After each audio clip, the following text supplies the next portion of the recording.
más allá de las oportunidades que tengan las mujeres ahora, es la concepción que se sigue teniendo en el imaginario social respecto a las mujeres. No le doy mucho artículo a lo que digan, o sea, hago mucho oídos sordos, se dice de todo. La mujer no debe salir de la cocina porque no está preparada para dar un paso más. No, las mujeres no pueden, que se callen. Las nenas no hacen esto, no llore que es un varón. Esto yo lo he escuchado en la escuela de mis hijos, por ejemplo. ¿Qué van a hacer estas mujeres con la hacha? Si lo único que sirven es para lavar los platos.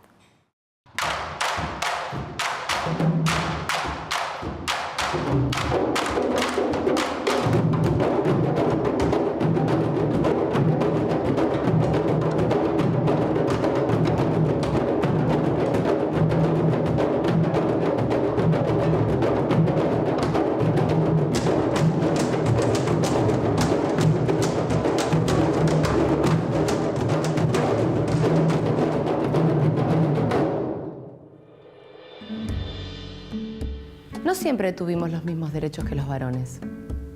No siempre pudimos votar, ir a la universidad o competir por un trabajo en iguales condiciones.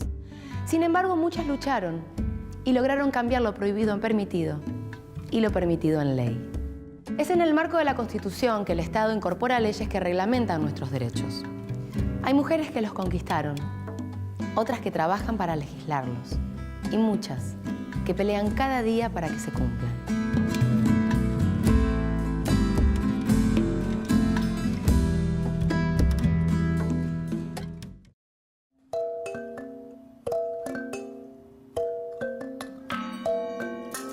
En realidad, en rigor, nos ha costado mucho trabajo hacer entender qué es la discriminación de las mujeres en general, del género en particular.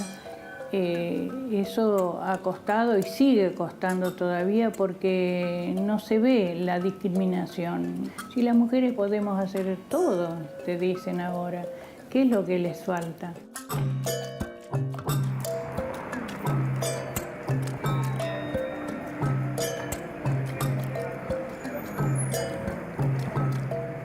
Yo soy feminista porque creo en la equidad entre mujeres y hombres, porque estoy convencida de que tiene que ver con los derechos humanos, porque ninguna de las revoluciones sociales, económicas que se hicieron resolvieron las cuestiones de inequidad que nosotras las mujeres vivimos.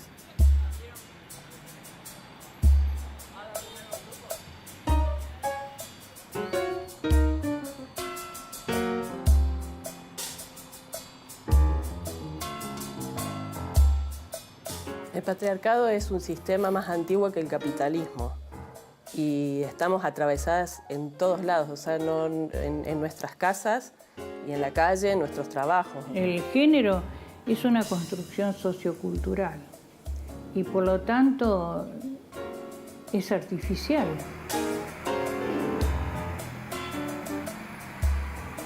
Los colectivos sociales, en este caso las mujeres, traen demandas y ponen en la agenda problemas que antes no existían, ¿no es cierto? En eso estamos de acuerdo, lo decimos cada vez que comienza la clase.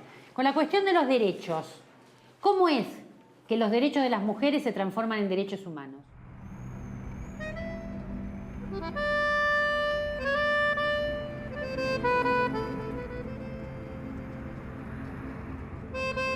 Yo creo que uno de los logros más grandes que tuvo el desarrollo rural en la Argentina fue la conciencia de las mujeres. Este fue un trabajo masivo con las mujeres, desde el Estado. Las mujeres campesinas siempre compartieron las tareas productivas con los hombres, pero al no ser reconocidas como productoras, no podían acceder a los derechos del trabajo rural.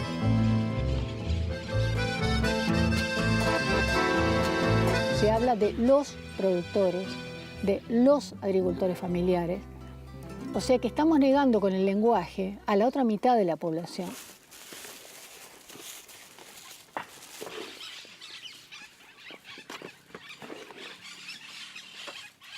Por la tarde en mi casa tengo que limpiar la casa, tengo que lavar, tengo que planchar. Un montón de cosas hace la mujer campesina. Cuida a los hijos, tenemos que arar, lo que hacen los hombres, tenemos que carpir y sembrar, que son trabajos de hombres. A veces se dicen las mujeres ayudo, no es ayudar, es el mismo trabajo que hace el hombre, hacemos las mujeres en el campo. Creo que uno de los pasos importantes que han dado las mujeres en esta colonia es hacer valer que su palabra nace de su rol como productoras. Soy minifundista, tengo tierra pequeña, trabajamos únicamente la familia, porque nosotros no tenemos sueldo, no somos un empleado, vivimos de lo que nosotros producimos. Entonces tenemos que luchar.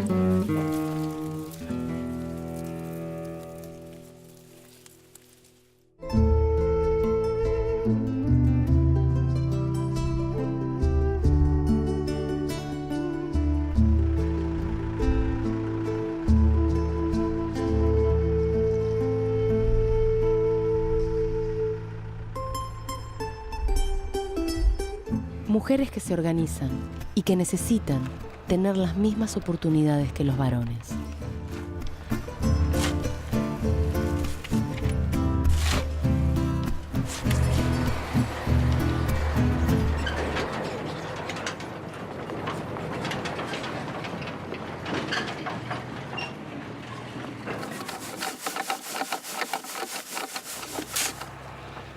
Mi vida era trabajar de muchacha. Trabajaba en casa de familia y alquilaba porque no tenía casa. Yo por lo menos quiero tener mi vivienda mía, digna. Estoy llegando a mi casa, la casa que construimos entre todos y donde yo también colaboré poniendo, no sé, un cimiento, una viga. Este es un orgullo para mí y para todos los compañeros porque podemos decir que es nuestra casa.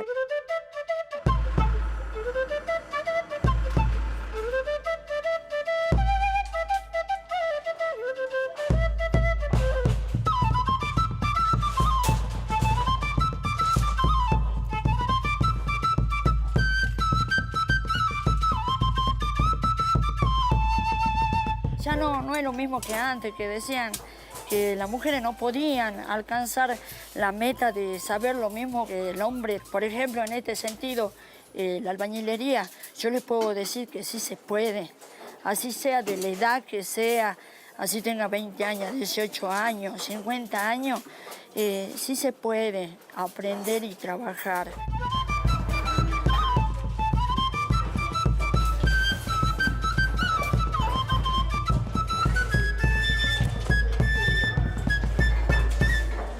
Antes, por ejemplo, la Cámara de Construcción no quería tomar mujeres. Hoy ya comenzó a tomar mujeres.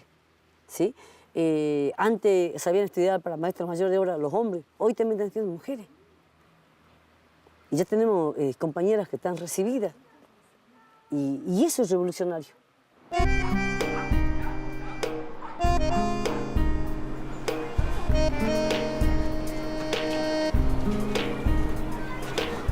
Las mujeres tenemos derecho a la educación.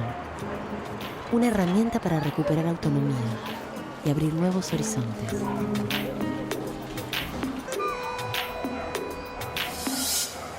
Vivo en la Villa 31 bis. Trabajo vendiendo ropa, 2 veces a la semana en un departamento limpiando. Estoy estudiando el colegio para terminar la primaria y estoy estudiando también corte y confección.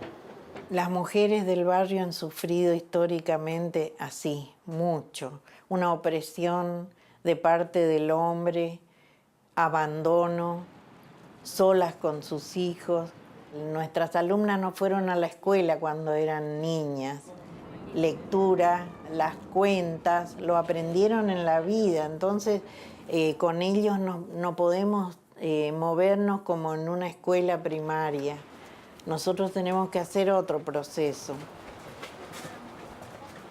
Lo que se daba era que mujeres que trabajan cosiendo, cantidad por día, les pedía que juntaran 10 botoncitos y no sabían juntar 10. Entonces era algo rarísimo, ¿no? Como que se pasan cosiendo, no sé, algunas hasta 50 camisas por día y después, digamos, es un concepto que lo tenían internalizado, pero desde otro lado, desde la práctica cotidiana de su trabajo por necesidad. Mezclar, bien. Claro. Acuérdense que lo pueden copiar uno abajo del otro. La idea es a partir, digamos, de la acción, del trabajo en sí, alfabetizar, aprender. Amarillo, este está muy bien, este también. Estos dos, copiarlos acá abajo, ¿sí? Así podés hacer lo mismo, la misma actividad que habías hecho antes, que es de separar en sílabas. Bueno. Toma. Creemos en la educación para cambiar el mundo. Son las mujeres las que están llevando este proyecto adelante, ¿no? Nuestros grupos son de mujeres. El 51% de la población de Argentina son mujeres, de las cuales más del 31% están económicamente activas. Según la UNESCO, solo el 25% de los científicos del mundo son mujeres. Si bien las universidades argentinas limitaron el acceso de las mujeres por más de 100 años, hoy el 57% de la matrícula y el 66% de los graduados son mujeres. Pero a la hora de su desarrollo profesional, las mujeres todavía deben atravesar barreras invisibles para compatibilizar la vida familiar y la profesional.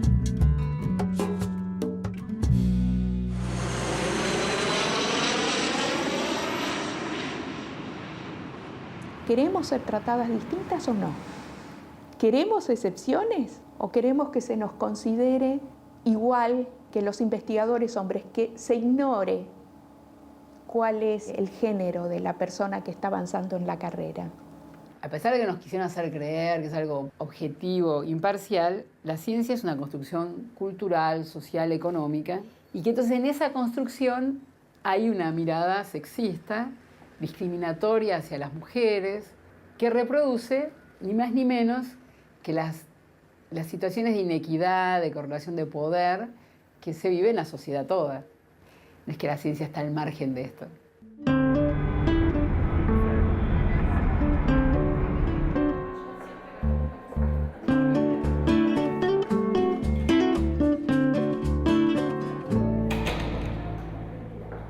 En relación con la incorporación de mujeres a las Fuerzas Armadas, que eran tradicionalmente monopolio masculino, recién en el año 2006, con el inicio de la gestión de la ministra Garre, lo que se hace es generar una primer política de diagnóstico orientada a ver cómo había transcurrido este proceso de incorporación de las mujeres a las Fuerzas Armadas, poniendo el acento principalmente en la percepción que ellas mismas tenían sobre su situación en cada una de las fuerzas a las que pertenecían. Y es lo más difícil ser mujer en un medio donde todo está hecho para el hombre y en función del hombre. Es un desafío casi permanente para todas las que queremos seguir en la carrera y al mismo tiempo uno se va desarrollando, teniendo su vida personal. Cuando lo logras aunar tu profesión con tu familia y que todo armonice, realmente bueno, creo que te sentís como muy realizada. Y no se puede con todo al mejor nivel. Entonces, uno no va a ser la mejor madre, uno no va a ser la mejor profesional. Busquemos suavizar las dificultades en ambos roles. Busquemos más colaboración del papá, busquemos más colaboración de los empleadores. Radio Nacional Argentina presenta. ¿Quién decide qué temas nos interesan a las mujeres? Tenemos derecho a acceder a la cultura y a comunicarnos. Hay mujeres que dan lugar a nuestras voces. Desde los sueños, todavía. El hecho de haber nacido en una familia tipo, mamá, papá, hermano mayor, hermana menor, hizo que empezara a preguntarme por qué ciertos privilegios. Y sin saber demasiado, comencé desde los primeros pasos en la comunicación a interesarme por los derechos de la mujer. Un sitio para creer y crear las redes que nos sostienen. Todavía en la radio y en la tele fundamentalmente se sigue utilizando este lenguaje claro de las mujeres para roles fáciles o como objeto de belleza y de deseo y no el ser pensante que somos, ¿no?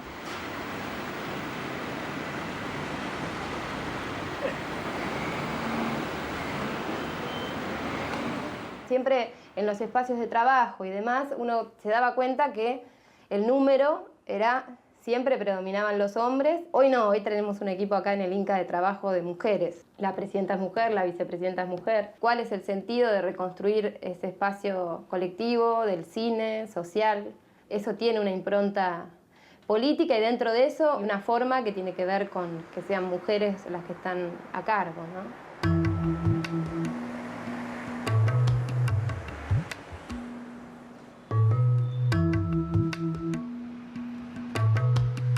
El cine móvil es una propuesta que viene del INCA de repartir lo que es la industria del cine y tratar de llegar a los lugares donde no tienen la oportunidad de esa experiencia.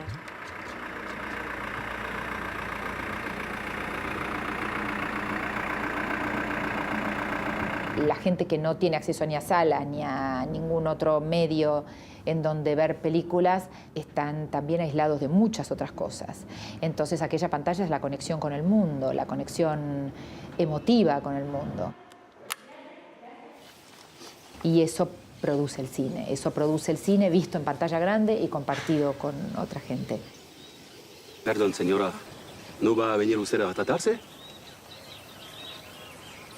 No. Si alguien tiene que salir en esta foto, es usted, señora. Yo sé muy bien lo que es no querer aparecer en ninguna foto.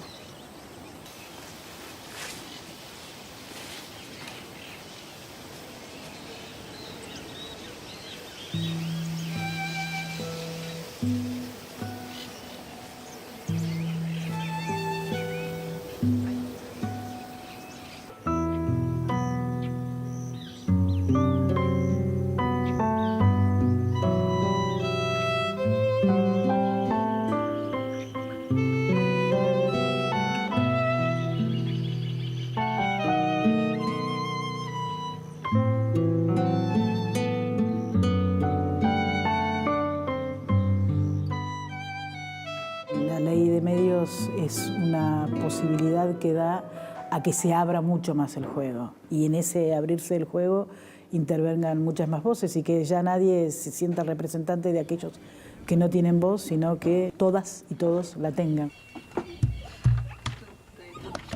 Hay mujeres que luchan para que se respete uno de los derechos fundamentales, el derecho a la identidad.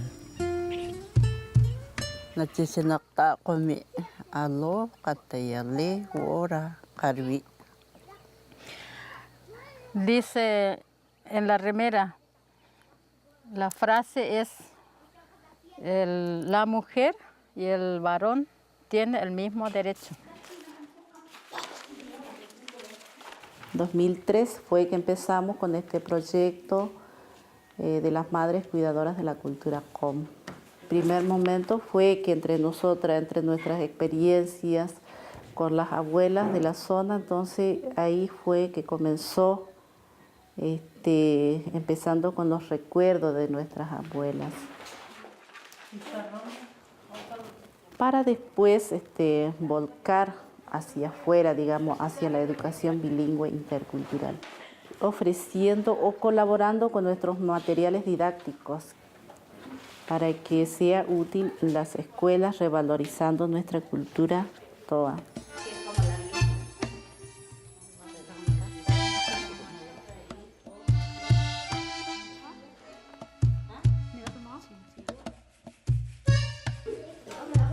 Algunas de las madres van a la escuela a contarles cuentos y como que le despertamos a los chiquitos, se van a su casa, entonces llegan, le preguntan a sus madres, a sus padres, que quieren saber más de estas cosas.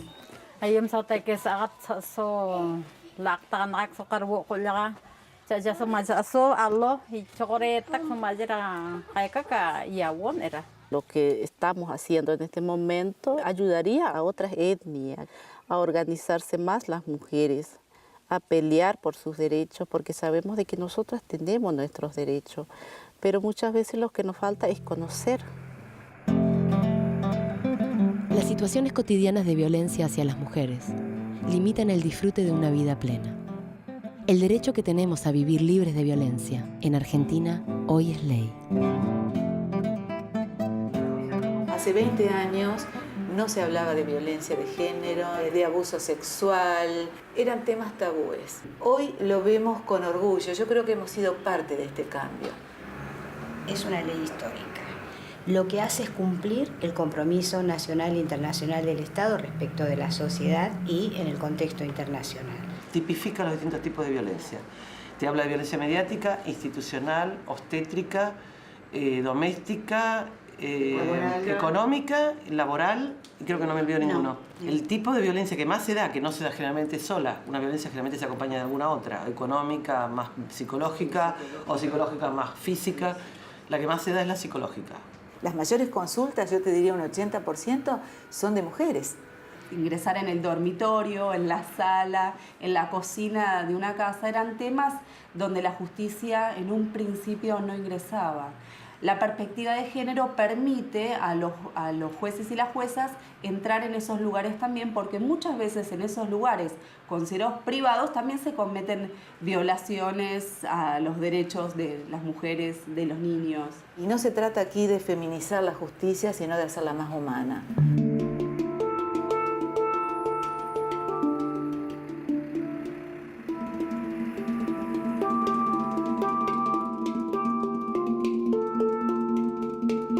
En Argentina existe una ley que protege nuestro derecho a una vida sexual, saludable y libre, sin discriminaciones ni violencia.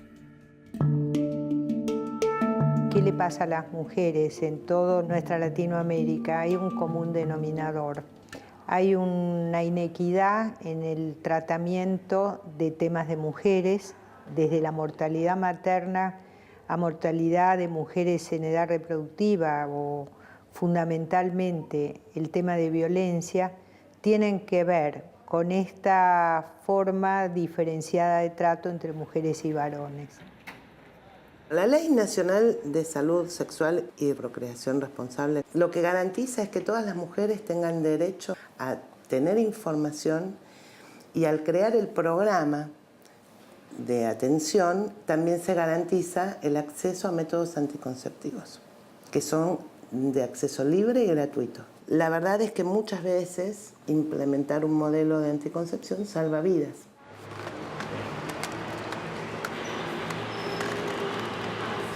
A nosotros nos tocó la crónica que habla sobre la ley de educación sexual en las escuelas. Nosotros opinamos que la ley está bien porque no todos los padres hablan en casa con sus hijos sobre el tema, pero los chicos deben saber y por eso las escuelas deben enseñar. No solamente hablamos de reproducción o de sexo, sino de sexualidad, relacionadas con una construcción social, familiar, cultural. Que para poder elegir cuándo ser madre o padre y si querés ser madre o padre o no, y también para evitar contagiarse enfermedades que se transmiten. Esto es lo que hablamos con los chicos en este sentido, que está bien hablar de esto en la escuela, que es parte del ser social, hablar de la identidad de género, de la igualdad de oportunidades, de los roles, de las miradas, de los gustos. Es el deber de la educación, hacer algo con las cuestiones de género, los derechos humanos, la memoria. Muchas de estas palabras que tienen sentido político han sido desdibujadas y absorbidas por ciertos sectores, y nos pasa fuertemente a los educadores que hablamos de educación ciudadana y hablamos de proceso, y todas estas palabras nos duelen todavía y en realidad hay que recuperarlas.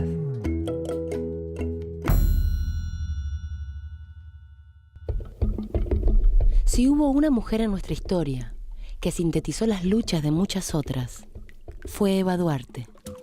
En su primer discurso público como primera dama, exigió la igualdad de derechos y, en particular, el sufragio femenino, conquista alcanzada apenas un año más tarde por la Ley 13.010.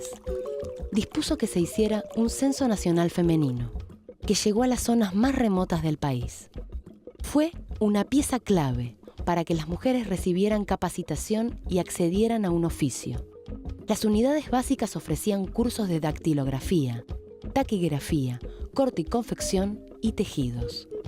Las mujeres que tenían educación formal pudieron ingresar a las tareas docentes y administrativas, y se incrementó la inserción femenina en el área industrial, permitiendo la sindicación de la mujer. También exigió el cumplimiento de las leyes que otorgaban derechos de licencia por embarazo y parto y las cajas de maternidad. Estimuló la formación de enfermeras y la creación de hogares para madres solteras, mujeres víctimas de violencia familiar o ancianas sin viviendas. Gracias a su influencia, el Código Civil fue modificado, eliminando el concepto de natalidad ilegítima, algo que ella misma había padecido. También se estipuló la igualdad jurídica entre los cónyuges y la patria potestad compartida. Finalmente, en las elecciones nacionales de 1951, las mujeres se acercaron masivamente a las urnas. Eva, ya enferma, votó desde su cama en el hospital, una imagen que permanece como un símbolo de la historia cívica argentina. Falleció a los 33 años y a pesar de su juventud, su lucha por el reconocimiento de los derechos plenos de las mujeres y de los más humildes nos dejó huellas y logros. Detrás de cada necesidad hay un derecho cercenado. Eva Duarte.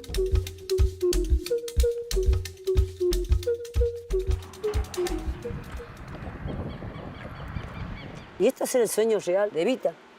Que Evita decía, qué lindo sería que cuando voy a abrir la puerta de tu casa, a 2 pasos tener el trabajo. Qué lindo sería cuando voy a abrir la puerta de tu casa, tener el centro de salud ahí. Trabajemos todos en conjunto, porque nos tenemos que aprender a conocer, a entender y a convivir, que es lo primordial. La inclusión de una Dirección Nacional de Derechos Humanos dentro del Ministerio de Defensa es una cosa que ha sido inédita, es decir, es la primera vez, es en el año 2006 y que no puede ser una política que no dé cuenta de la diversidad que existe en la sociedad en su conjunto, tiene que asumir como mínimo una política de género para hacer una política de derechos humanos sustancial y con capacidad transformadora en términos democráticos. Es la primera vez en 35 años de carrera que tenemos los fondos suficientes para hacer un diseño de investigación sin tomar en cuenta la parte económica. Mujeres que construyen un mundo más digno y que con sus historias demuestran que no existe un sexo débil. Mujeres como vos, que trabajan para que se cumplan nuestros derechos y por los que aún quedan por conquistar. Y hay una frase que tomo prestada que es, la verdad es que donde se incumple una ley se vulnera un derecho.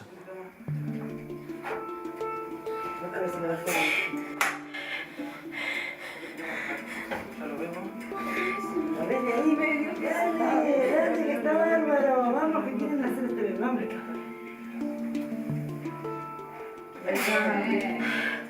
Un poquito más, la última con todo, vamos.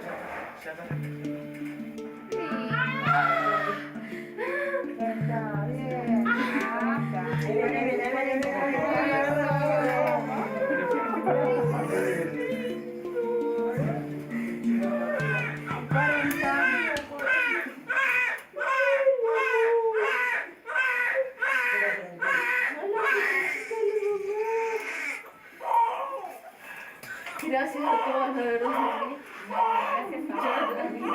Se dice de mí,